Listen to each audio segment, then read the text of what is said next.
bahwa kondisi pada saat ini memang belum ada kepastian. Kalau melihat kalender akademik, memang tahun pelajaran 2020-2021 akan dimulai pada tanggal 13 Juli 2020. Sudah disampaikan oleh Pak Menteri dan Pak Dirjen Dikdasmen, PLT Dirjen Paud Dikdasmen. Tetapi itu pun kalau yang saya tangkap di media bahwa antara tahun pelajaran, tahun ajaran, mulai tahun ajaran 2020-2021 dengan cara atau metode pembelajaran itu berbeda. Jadi apakah mulai tanggal 13 Juli itu tahun pelajaran baru termasuk sudah tatap muka, itu yang belum kita ketahui bersama. Kita belum ada kepastian itu. Kemudian sampai dengan hari ini memang belum diputuskan apakah betul nanti tahun pelajaran 2020-2021 akan dimulai tanggal 13 Juli. Tetapi untuk Kota Surakarta, apapun kondisinya, kapanpun nanti kita harus bertemu atau tidak bertemu, kalau tidak bertemu kita lewat daring, dengan anak-anak tetap harus kita persiapkan. Jadi di samping kami mengevaluasi kegiatan yang sudah berjalan kemarin ketika Kota Surakarta menetapkan mulai tanggal 16 Maret 2020 itu KLB, kemudian sekolah sudah tidak ada aktivitas di sekolah dan anak-anak belajar di rumah, maka mulai itu kita memang harus mulai berpikir akan seperti apa atau pembelajaran yang akan dilaksanakan di Kota Surakarta, karena setiap sekolah itu punya masalah sendiri, situasi dan kondisinya berbeda, orang tuanya berbeda, anak-anaknya berbeda. Sehingga kita tidak bisa, dinas atau pemerintah Kota Surakarta memaksakan harus seperti ini. Kemudian berdasarkan itu yang kemarin sambil evaluasi yang kemarin, memang dengan daring atau online itu tidak sepenuhnya optimal. Jadi ada sekolah yang bisa 100% melaksanakan daring, itu yang ada di dalam kota sepenuhnya. Tetapi ada sekolah-sekolah yang mempunyai siswa dari keluarga miskin, kemudian berada agak di pinggir. Ketika saya ke sana di sekolah-sekolah yang agak di pinggir, ya memang agak sulit. Karena di dalam satu kelas ketika saya mengunjungi ke sekolah dan ketemu dengan kepala sekolah dan Bapak Ibu guru, bahwa di dalam satu kelas itu pasti ada enggak ketang 1 atau 2 anak yang tidak terfasilitasi untuk belajar online. Kemungkinan orang tuanya tidak punya HP atau kemungkinan juga HP-nya tidak bisa mengakses atau HP-nya jadul. Ini yang terjadi. Sehingga ini yang membutuhkan pemikiran dari sekolah agar anak-anak tetap bisa menerima haknya seperti kawan-kawan yang bisa mengakses dengan online.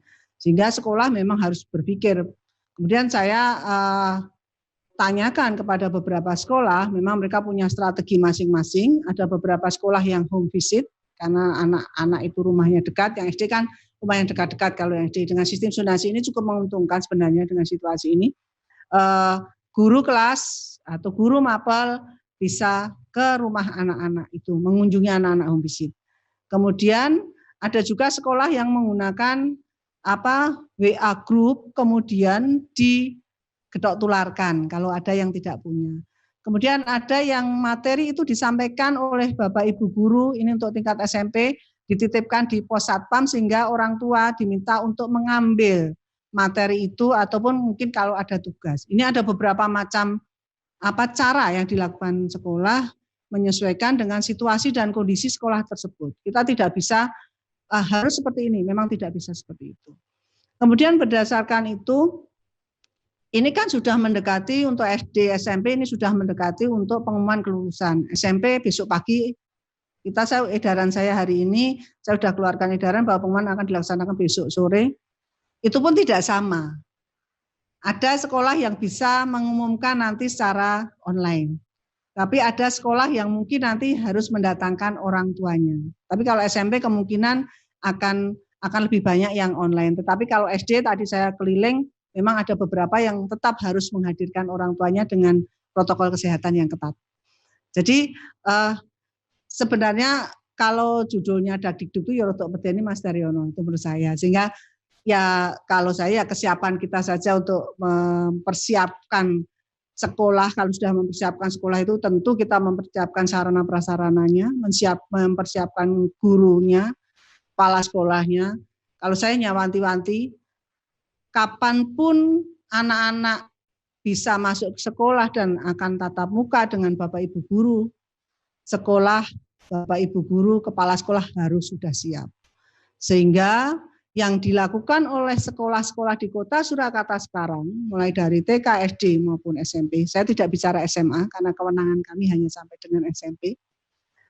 Ini sudah mulai, tadi saya sudah lihat dari kemarin ketika saya muter-muter itu, wastafel sudah mulai ditambah. Kalau kemarin kan sebenarnya sudah ada, masing-masing kelas itu sudah ada, tetapi sebenarnya kemarin Bapak Wali Kota mintanya satu kelas itu 2. Kok 2? 2 itu beliau inginnya ya putra sendiri, putri sendiri, dan tidak terjadi uyel-uyelan. Bayangkan kalau anak SD itu kan masih senangnya kan masih dolanan, main-main. Itu kalau sudah uyel-uyelan iso ya bisa nendang, bisa nyikut. Ini yang kita khawatirkan. Kalau anak SMP mungkin tidak begitu. Nah ini yang kemarin, tetapi melihat kondisi sekolah di Kota Surakarta, khususnya SD, saya juga melihat ada yang mungkin kalau satu kelas itu diberi 2 wastafel mungkin agak sulit karena memang tidak memungkinkan. Sehingga saya menyarankan ditambah dengan hand sanitizer disiapkan. Ini kaitannya dengan itu. Kemudian masker. Masker sekolah sudah menyiapkan karena menurut Juknis yang terakhir untuk POS kan bisa digunakan untuk penanganan COVID ini. Jadi sekolah sudah mulai menyiapkan untuk masker untuk anak-anak. Ada tadi yang membuat inovasi atau mungkin kreativitas. Bu, nanti kami akan setiap hari berganti warna maskernya. Karena apa? Karena kalau tidak berganti warna, itu siapa tahu tidak dicuci, kemudian dipakai lagi hari yang lain. Sehingga ada sekolah yang tadi Senin pakainya mungkin warna kuning, nanti Selasa pakai warna merah, berarti itu berarti memang maskernya sudah ganti. Jadi ada ternyata ini memang membuat sekolah berkreasi menjadi berinovasi sebaiknya seperti apa. Jadi sudah saya temukan seperti itu. Kemudian ada juga yang sudah mulai pesan face shield yang pakai ini ya, face shield apa itu namanya. Ini sudah mulai juga sudah banyak karena memang di Juknisbos sudah diperbolehkan untuk digunakan untuk penanganan COVID. Ini yang kaitannya itu. Kemudian untuk ruang kelas. Ruang kelas kalau sekarang SD itu kan maksimal 28 per rombongan belajar atau per kelas. SMP maksimal 32. Kalau melihat kondisi yang kemarin saya dengan Bapak Wali Kota ke beberapa sekolah, khususnya SMP, memang kalau SMP kelihatannya agak sulit. Kalau ditata itu paling maksimal 25, padahal SMP itu kan 32, sehingga memang sekolah harus mempunyai strategi ini mau di-shift atau mau seperti apa. Sekali lagi kami serahkan kepada sekolah, karena sekolah yang paling tahu cara yang terbaik untuk memberikan pelayanan kepada anak-anak. Jadi itu SD, kalau tadi saya temui beberapa SD yang siswanya satu kelas tidak sampai dengan 20 orang, ada di Kota Surakarta yang sampai kelas 6 itu siswanya tidak sampai 100 itu ada. Berarti satu kelas kan rata-rata tidak sampai 20. Itu berarti tidak ada masalah. Hanya pesan saya tadi ya jaraknya agak ditambahi. Jaraknya agak ditambahi 1,2 meter sampai dengan 1,5 meter lah kira-kira seperti itu. Ini kaitannya dengan sarana prasarana.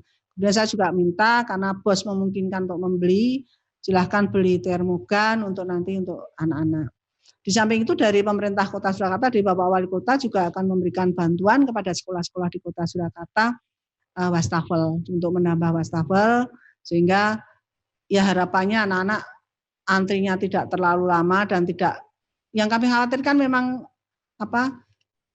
dorong-dorongan itu anak-anak itu kan pengennya duluan. Ini yang kita khawatirkan seperti itu. Ini yang di sekolah kita siapkan, Bapak Ibu guru kita juga sudah minta karena mulai kemarin kan mulai tanggal 2 kan untuk Kota Surakarta, untuk pemerintah Kota Surakarta kan ASN sudah masuk full, tidak ada yang WFH. Jadi semua sudah, dan saya lihat di semua sekolah yang saya kunjungi gurunya komplit masuk, semua rata-rata kerja bakti, membersihkan ruangan, kemudian mempersiapkan meja kursi di masing-masing ruang. Itu untuk kesiapan di Kota Surakarta. Tapi sekali lagi saya juga sampaikan kepada sekolah, nggak tahu kapan kita bisa bertemu dengan anak-anak. Kemudian yang terjadi mungkin diskusi kami dengan sekolah, dengan Bapak Ibu guru, tadi memang akan ada kesulitan kalau tidak tatap muka untuk anak-anak kelas 1 yang baru. Kalau yang kemarin kan kita mulai 16 Maret itu anak-anak kan sudah masuk 1 semester ya, sudah masuk 1 semester berarti anak-anak sudah agak mapan kelas 1. Nah kalau nanti ini dari TK ke kelas 1 SD, belum pernah ketemu gurunya, kemudian gurunya harus mengajari baca tulis, talistung harus membaca, pakainya online, apakah orang tuanya, bapak ibunya bisa mengajari putra putrinya? Ini yang sabar apa ora, itu yang harus kita pertanyakan. Ini tadi guru-guru kelas 1 keluhannya seperti itu. Apa bisa ya Bu, karena kita harus memberi contoh, kita harus ngajari mereka satu-satu untuk mengenal huruf, mengenal angka, membaca. Padahal ini kalau daring tentu itu tidak bisa dilakukan. Ini yang masalah kita temukan. Ya, tapi apapun saya tadi coba Bu nanti dicari cara, siapa tahu nanti ada solusi agar ini bisa. Toh kita juga belum tahu nanti kalau benar-benar tahun pelajaran baru itu akan dilaksanakan awalnya tanggal 13 Juli, kondisinya kita doanya kan ini sudah aman lah, kita doanya seperti itu sehingga anak-anak ini kan sudah jenuh di rumah atau sebenarnya anak-anak itu sudah 2 bulan lebih di rumah itu kan jenuh. Bapak Ibu gurunya juga kangen juga sebenarnya dengan anak-anak. Nah ini yang perlu nanti kita pertimbangkan seperti apa, tetapi yang jelas keselamatan anak, kesehatan anak menjadi hal yang paling utama. Prinsip untuk Kota Surakarta, saya sudah meminta kepada semua sekolah baik negeri maupun swasta untuk mempersiapkan protokol kesehatan seandainya nanti memang bisa dilaksanakan KBM dengan tatap muka di sekolah. Itu persiapannya seperti itu. Dan saya berharap tidak perlu ada takut, khawatir lah nanti. Insya Allah pasti ada jalannya, Kalau toh nanti harus daring itu pasti solusinya seperti apa. Kalau memang harus tatap muka, yang memang ada kekhawatiran ketika anak-anak naik kendaraan umum itu mungkin ada kekhawatiran. Ketika anak berada di luar sekolah itu juga ada kekhawatiran. Tapi kalau kami di sekolah kami sudah wanti-wanti kepada Bapak Ibu guru, persiapkan sebaik mungkin Bapak Ibu guru untuk melayani anak sesuai dengan protokol kesehatan sehingga yang utama anak-anak sehat, selamat ini yang paling utama.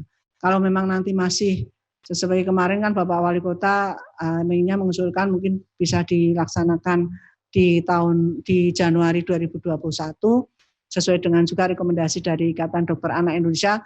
Kami dari Dinas Pendidikan sebagai pelaksana dengan kondisi apapun tentu kami harus siap untuk melaksanakan itu. Terima kasih sudah nonton. Jangan lupa like, subscribe, dan share ya.